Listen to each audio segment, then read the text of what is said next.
Hello and welcome to the More to Life podcast. I am your host, Elle Mace, and today I am joined by the wonderful Rochelle. Ooh, Hello, Rochelle. hello. Hiya. Rochelle is a self-help coach. Now, you are going to do a much better introduction for yourself than I will give you. So if you can just give us a brief overview, who you are and what you do. Thank you so much, Elle. So I am a certified health, life, and healing coach, an EFT practitioner, and a trauma-informed therapist. So that's kind of the qualifications, but really, I believe it's my own personal healing journey that has led me to where I am today, which is helping people move through their pain, process their pains, and develop more self-love, self-worth, so they can create the life of their dreams. Amazing. Yeah. And I think everyone listening will be able to think, I've got this thing, I've got that thing. Or, not even if they don't truly know what's gone on for them, or they do really know, I reckon everyone listening they'll have something that needs working on and needs healing. Definitely. So how did you get into this? What did you do? Did you do anything different before? How did you get into being the self-help coach that you are? Yeah. So I've worked in the corporate world most of my career, working in property and finance, but always had a passion for personal development. So I was always reading books on the side, but they were more around business. Um, and then lockdown hit. This is the first lockdown. And I was in a real rut. I was going through a really, really hard time. I've been placed on furlough. Bear in mind, I was working for a family business, and other people were kept on. So that kind of hit home. My family had a huge argument. So I had to leave the family home, moved in with friends. I also was battling a really bad relationship with alcohol and drugs. I knew intuitively there was a problem, but it kind of wasn't really spoken about. And also, loads of people around me had, let's say, a similar type of problem, like over binge drinking, party drugs. And then what happened when the lockdown hit is it kind of got out of control. But coincidentally, I had decided to start working with a life coach at the start of 2020. So through this healing journey with my life coach, this transformation of me stopping drinking, discovering my life's purpose, moving away from property into the self-help industry, creating my own business, was kind of what's led me here today. Wow. As you're talking, I'm literally like, oh my God, there's so many things I want to deep dive on this. So firstly, thank you for being so open then and vulnerable and really sharing, because like you sharing everything is what's truly going to help people, because there are going to be people who need to hear these things. So thank you. And then secondly, yeah, I've got lots of questions to sort of go after with all of this. So what do you think led you into turning to alcohol and party drugs? Why do you think that happened in the first place? Yeah. Um, so that was what was uncovered when I first started working with this life coach. I was like, I know I want to stop this bad habit.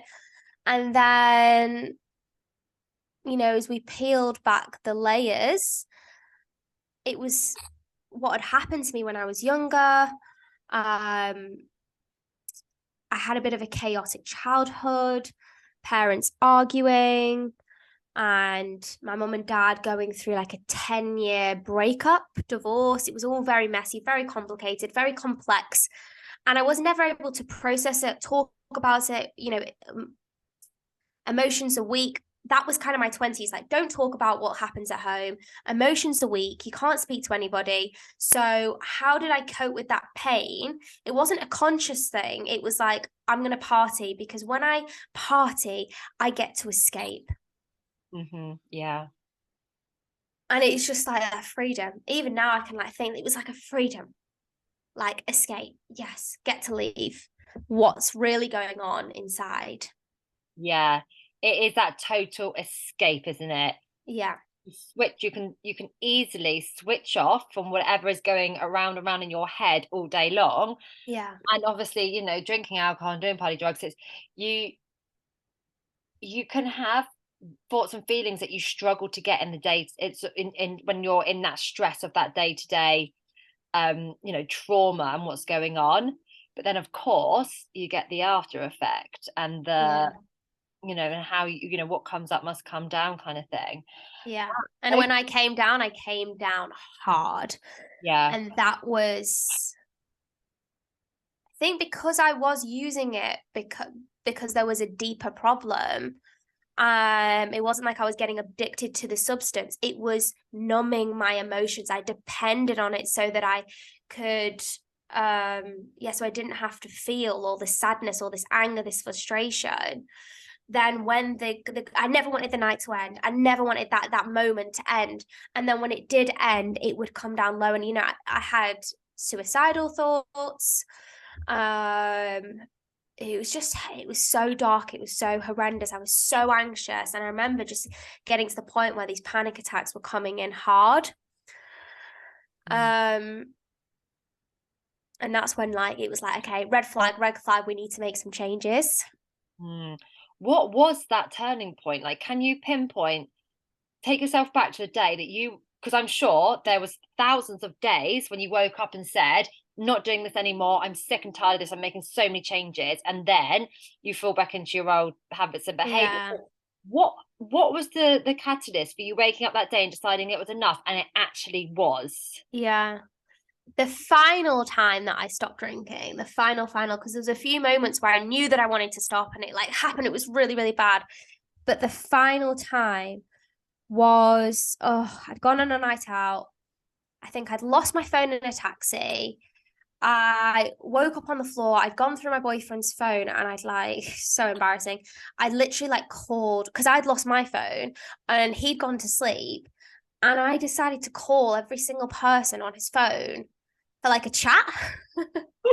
Okay, let's laugh about like, it now. I know I can laugh about it now, but like this was like a thing that I did where I'd like get really drunk, get really wasted, and then I just wanted to talk and cry and then like and actually then the next day it was like, but then people are talking to me whilst I'm out of my mind. Yeah. And it's like, what are you doing with your life? Like, you're actually embarrassing yourself. You have no self-respect. This is like getting to the point where it's no longer funny. It's just people are just kind of cringing at you. And also, like, you're embarrassing your partner. You're embarrassing your family. Like, it wasn't just about me anymore. It's like, how many people's lives are you damaging? On that same night, I'd called my dad, screaming at him, crying at him, like shouting at him. And it was like in the middle of the night. And I think it was just like, I was affecting and worrying so many other people than myself. I thought about the taxi driver that I was probably screaming and shouting at, you know, the things that probably I said to my boyfriend that I'd also sneaked off to go and get these drugs and was doing it on my own. And it was just like, you're really making a mess out of your life. And do you want to continue like this? Because if you do, you know what's going to happen. You might die. Or do you actually want to, you've got so many ambitions and so many dreams and you're fully capable of doing them. But if you continue with this life, you're never going to achieve them. Yeah. So it was making it not about me anymore. And even just like my friends being like, you know, like, it's kind of not cool to call me at like 4 o'clock in the morning. Like, I'm always going to be there for you. But it's like, you know, like, this is getting a bit much now. Or like 7 o'clock in the morning and like, maybe they're just waking up and I'm like still there. Like, just trying to like never let this go. I got to keep going. There must be one person up. Oh gosh, yeah. Absolutely mortifying. And I think that memory stays in my head. But you know, there was a couple of moments like that. But I think it was really more of the like, I never really used to care because I was like, oh, whatever. But then I realized I did an exercise with my coach of like, how many people are you hurting? Because that's what I care about, not hurting people. And I realized I wasn't just hurting myself. I was actually hurting other people. Yeah. And if your self-worth was that low at the time, you might not have changed just for yourself. You had to like flip it into changing for Yeah. people. Whereas now, you've got such high self-worth that you would make a change solely for yourself. 100%. Yeah. Absolutely. I reckon there's just so many people resonating with this, and I am with you big time. Like, I was a party girl, and like, everything you're saying, like, don't go home after party. Oh, but it's also giving me the ick now. Like, it's Yeah. making me cringe inside. But exactly like you, it was just that escape.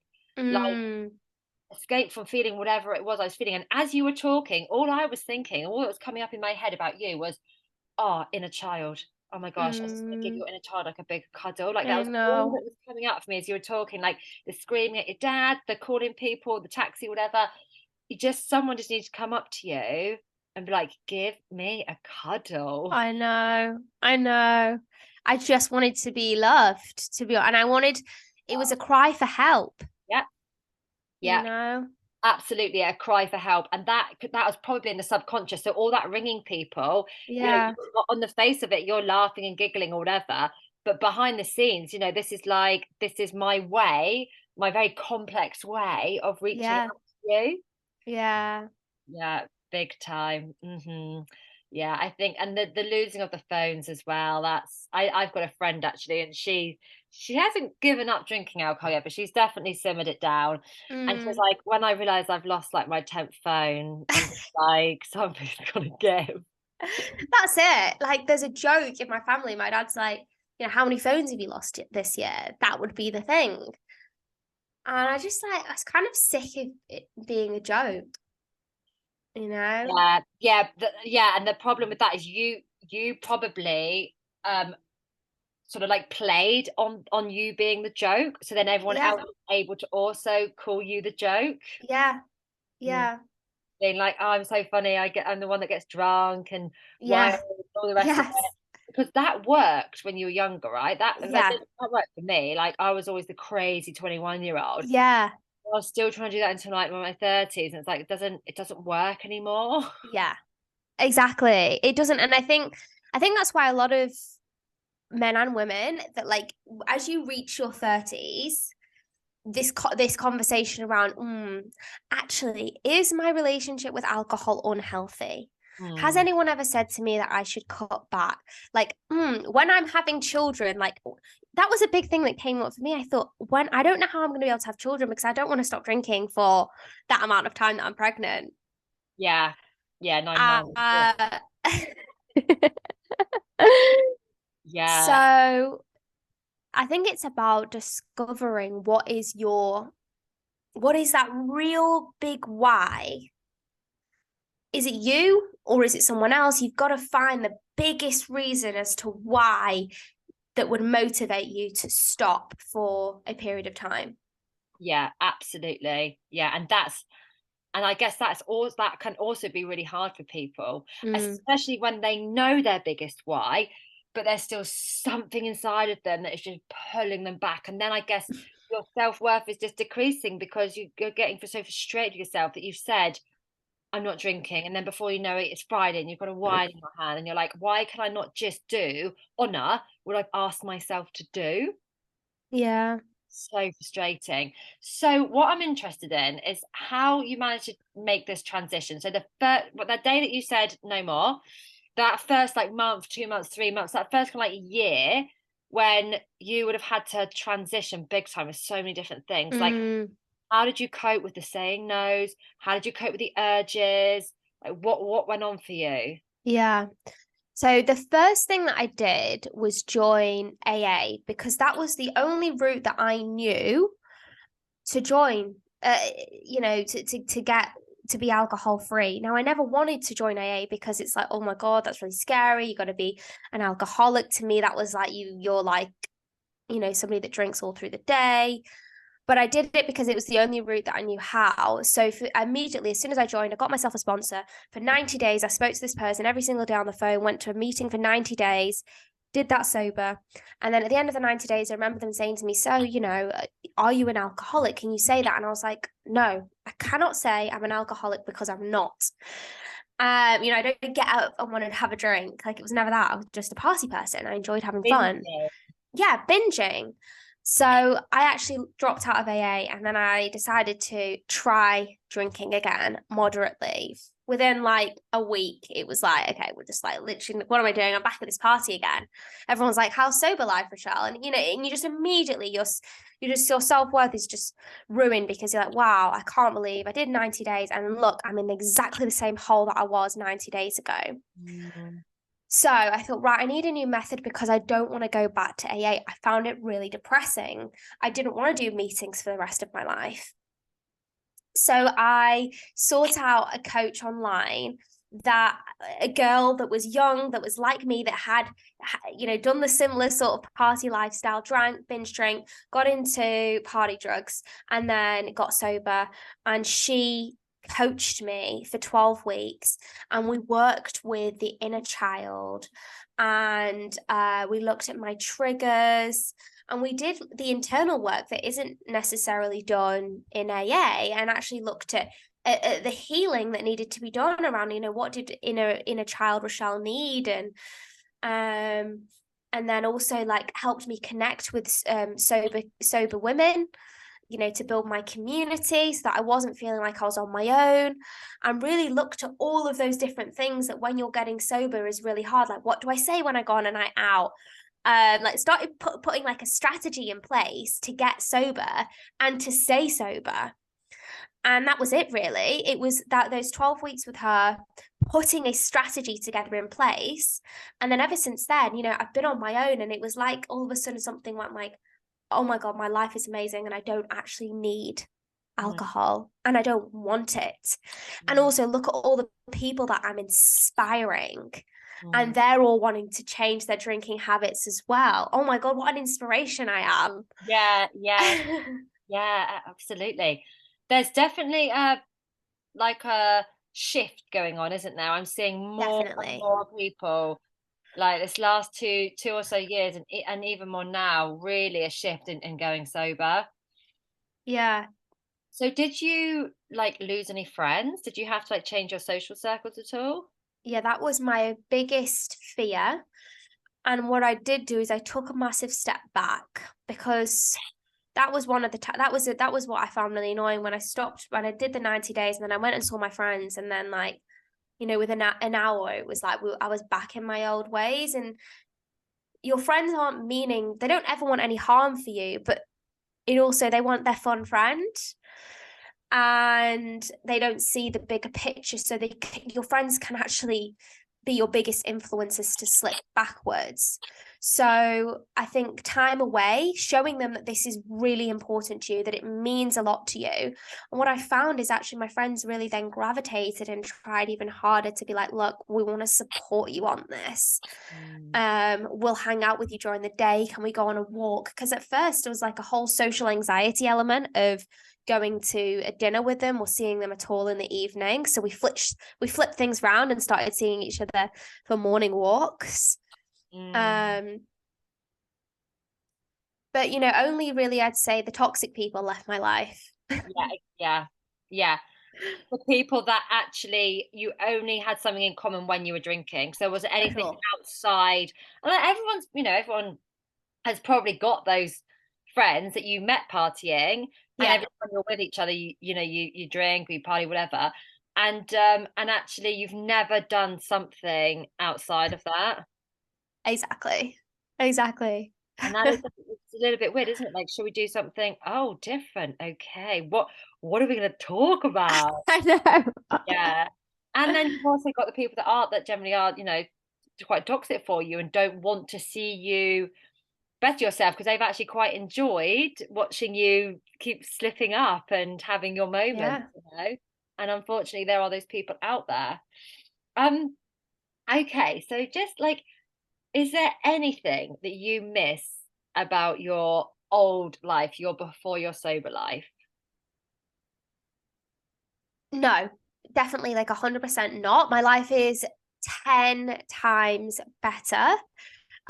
So like, I last summer I went on holiday to Ibiza. So I've started making sure that anything that I thought I would ever miss out on because of drink, Yeah. I have started doing. So we went on holiday to Ibiza, raved at Pasha. I went to, I'm going to go to a festival this year with my friends. And it's actually amazing because I wake up and I'm feeling fresh the next day, and I'm not feeling like, oh my God, what did I say? Because I'm that person that chats a lot on a night out, and I'm like, oh, what did I Yeah. say? Oh my God. Inside, I'm creasing up even thinking about it. So it's like, okay, well, I don't have that anymore, which is like the amazing. My boyfriend's also now, my fiance is now, Oh, yeah. So our engagement has come out of us both. He followed, well, whether he followed or he, after me decided to go alcohol free. So we both is don't this the drink. same boyfriend that you went through his phone and called everyone? Yes. That's right. Yeah, he forgave me. Um, yeah, but that's the thing, our relationship has got 10 times better. Hmm. We've got so much closer and happier, and there's, the arguments aren't there anymore, because when you're drinking, you're a lot more anxious, you're a lot more irritable, you haven't slept as well. Yes. My friendships have got deeper. Like there's really like nothing. I couldn't have done my business without this. I wouldn't have never have been engaged without getting sober. My whole life I'm achieving my dreams, and I really believe it's because I'm like, you did that one thing that you knew was like, you felt was impossible to do, but it was going to better your life. Yeah. Yeah, absolutely. And you had the resilience and determination to do it. So that sort of like feeling you used to get when you would drink, um that sort of like, in well, whether it was a high or just like that feel good, what do you do now to get that similar same effect, that endorphin release, that serotonin? Like, what have you kind of replaced, or maybe you don't need it? Yeah, I'd say so. Removing that from my life and replacing it with a bunch of healthy habits, like meditating, Mhm. like going to the gym consistently a couple of times a week, going on my walks. I know it sounds like really small stuff, but like it means that I am now more continuously in a happy state, whereas before I was just wanting this huge release because I was so unhappy. But Mm. from doing the inner work through seeing a coach, I don't have this like desire to self-sabotage, because I'm not like deeply unhappy anymore. Yes, yeah, yeah, absolutely. You don't actually have that urge to drink and go out, isn't actually there. So you haven't kind of, yeah, Exactly. and haven't needed that. And also, I guess the healing that you're doing, that you've been doing as well, is contributing to that. For me, I just think I get so frustrated with the amount of time I've wasted when I've gone out too late, and the next day I I don't leave the sofa. And I'm Yeah. like, I would hate to tally up how many days I've done that in my life. And it can be like a lovely day outside and you're just like, oh, I can't. I know. Awful. I know how many, I don't even know how many, like, yeah, how many weekends I've wasted from just like, I could not, like, when I'd finally come down and I would just sit in bed like a gremlin with like pizza, and I'd be like, I just cannot. I'd turn off my phone and I'd be like, I'm not speaking to anybody for a week. Like, I really, really can't. I'm going to go to work. But like, I mean, I remember I'd even used to delete like my WhatsApp app because I was like, I could not bear to hear like, what have I done? It might not have even been bad to others, but to me, I was like, oh, I know it's going to be something stupid, something embarrassing. Like, um, that anxiety has gone. Like, thank God. Yeah, yeah. You're really making me want to do it because I literally have this, certainly used to all the time, wake up and be like, oh, I did it, I said it, or I didn't do it, or whatever. And it's just the anxiety. And I guess the more you do that, the more anxiety that you have from drinking is going to turn into that more long term anxiety and depression, isn't it? It's not just going to like Yeah. turn on and go after Monday, turn on and go after every weekend. Yeah. eventually it's going to catch up with you, and it's going to create much greater physical and mental effects from you. Yeah. I've got a question to ask you, and I don't actually know the answer to this or not, and it might not have affected you, but did you see any association or sort of same habits and behaviors in the way you eat, and the relationship to the alcohol? Like, did your food get better after you gave up alcohol, or could you see it was chaotic together, or like literally it was separate, nothing really, no similarity? Yes, I think they are. It's that same, it's kind of, it's in the same thing. They're both addictions in a way. So if you don't do the inner work and you're drinking to numb escape, then the drink is going to get replaced with emotional eating, you know? But Yeah. if you do that inner healing, um, then you're not going to then move on to the next addiction, because many people do that. They replace one addiction with another. So the food addiction moves on to a drug addiction, smoking addiction. But I didn't pick up smoking afterwards. I've not picked up food, because I've done that inner work of like working with the inner child, doing the emotional freedom technique to really heal and release painful moments in my past that were really at that root cause. Mm-hmm. Yeah. Yeah, because actually, we're talking about alcohol here, but it wasn't the alcohol. No. Yeah, exactly. It was all that deep rooted, all of that trauma, and it manifested for you in alcohol. Whereas a Yes, lot of my clients, it manifested them with the food, the exactly. eating, emotional eating, or not eating, or the whole range of things. So with your when you were back along, when you were doing all your drinking, um what else gave you pleasure other than the drinking, the sort of partying and drinking? Was there anything else that you were getting pleasure from in your life, or was it just that? It was just that. Hmm. Yeah, I had, and that was why it was so hard, because oh my God, I'm gonna lose my fun. I'm gonna lose the only thing that's giving me pleasure. Like, I hate everything. It was in such a bad way. But then I guess for me, it was that, but do you want to die? Like, because that's where it's going. And excuse me to get quite dark, but that's kind of, you start facing that reality with any addiction. It's like, well, can you make other choices? Yeah. um and I didn't. I wanted to live, Hmm. and I wanted to heal. And I guess it's that part from, like, that victim to actually being empowered. So looking on my past and being a victim of my past, or you know what's the saying, actually I can change the way, my past is my past, but it doesn't have to be my present. And actually, I can heal, and I can change my thoughts, change my beliefs. I don't have to be a victim to my past, which I Yes. was being for like 10 years, and I that's was such like, a oh, waste. yeah. Was it about 10 years then? So what, Yeah. how old were you when it started? um well, actually, yeah, 16. I was 16, so a little more than 10 years. But it wasn't that the drinking started at 16, but it was that something bad happened at 16. And then, it's a funny age where you start getting involved with drink, and then you start finding pleasure in your friends and partying, and then it starts building and starts building and starts building. And things just kind of got worse and worse.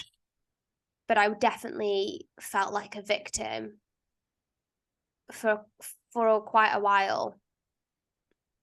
Yeah, it's just fueled it even Totally more. fuels your anger, fuels your resentment. Yeah. And then you're kind of putting yourself in your own cage, and it's like, no, I don't want to feel like this anymore. Yeah, and you're actually probably, potentially one of the lucky ones that have managed to stop it at 27 or whatever, however Yeah. old you were, because so many can go on for that 20, 30, 40 years, can't they? And then and realize, you know, so much later on down the line. Yeah, exactly. And you've Yeah, been I like, remember I was one of the young ones when I joined the AA group. yeah, And I thought, God, like I'm so happy that I changed it before I was 30. yeah, Um,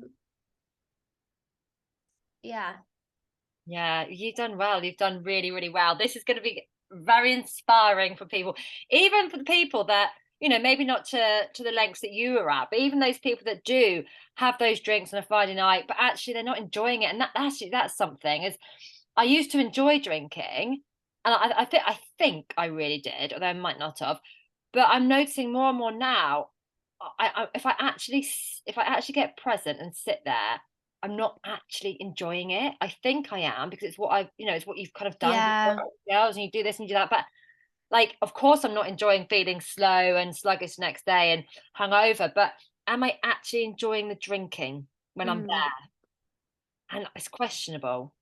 Yeah. I mean, that was I choose not to drink now. I believe that I could have a drink and I may have a drink again.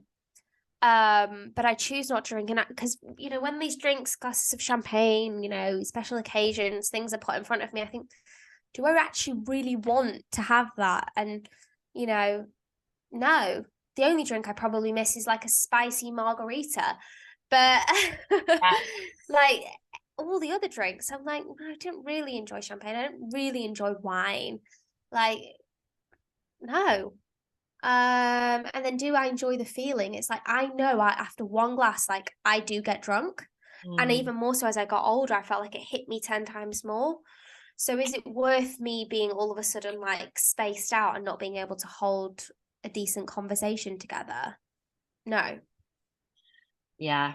Yeah. And also then it is that slippery slope to, okay, I've just one more and one Exactly. more. And One then more, one more, and then it's like, oh, hold on a second, because your brain shuts down, and that's where the demons, as I like to call it, come through. And it's like, should we go and go back to the party lifestyle? Should we go pick up? Should we go do some drugs? And I just don't ever want to do that again. yeah, it seems to me like you're in a very solid place. Thank you. You've managed to Thank you. nail it. You've managed to get, and it's not to say that it's easy now. You probably have your moments, but you've really managed to go through the thick of it and sort of come out. And it's a great test. It's a great testimony to people who are thinking Thank about you. it. I'm one of those that's been thinking about it. I highly, highly recommend it, even just for like a couple of months, because you notice just such a shift in your life and your friendships and your relationships. And that, when your relationships aren't based on booze anymore, especially with the girls, like I feel like you do form deeper connections. Yeah, absolutely. Yeah. Yeah. And it's true. When I look back at all the stints I've had, I've had a couple of kids, I'm out of drinking for a year there, whatever. And even just, yeah, when there has been months break, oh yeah. And when you run well, obviously people who work for anyone or run their own business or whatever it is, that's the thing that gets me the most now. Is if I am hungover, it's not necessarily dealing with the kids, it's not necessarily, is that as well, but it's more the fact that I have to run my own business. No one's going to answer the emails for Yeah. me, no one's going to do the client calls, and that is what gets me now. It's not, before, when I was, years ago, Yeah. other people, I just rock up and think no one's speaking. Yeah. But now it's like the anxiety of not being able to give my clients 110% is like, oh, it's no, can't do it. Yeah, and I think, doing what we do is another form of holding ourselves accountable for, our own healing journey. And I do think this, me setting up a business, going from property to going to life coaching, is actually holding me accountable to be a better version of myself and to stay sober, to have healthy habits, helping others, you know that's all part of it. And I encourage people, when you start your journey, whatever change it is you want to make, whether it's on eating or alcohol, maybe start up your own page and start sharing it. You can do it totally private or invite friends, but I think that holds you accountable when you're helping others as well. Yeah, 1000%. Oh, amazing. Thank you so much. This has been a very interesting chat. Thank you. Yeah, thank you. You got any nice plans for the weekend? Not at the moment. Probably a chilled one. Oh, yeah, me too. Super, super chilled. Oh, well, thank you so much. And where can people find you and talk to you and all the rest of it? Yeah, so you can send me a DM at mindful__eyes, or go check out my website, which is www.mindful-eyes.com. Lovely. Thank you so much, Rochelle. Have a fabulous day. Thank you. You too. Bye.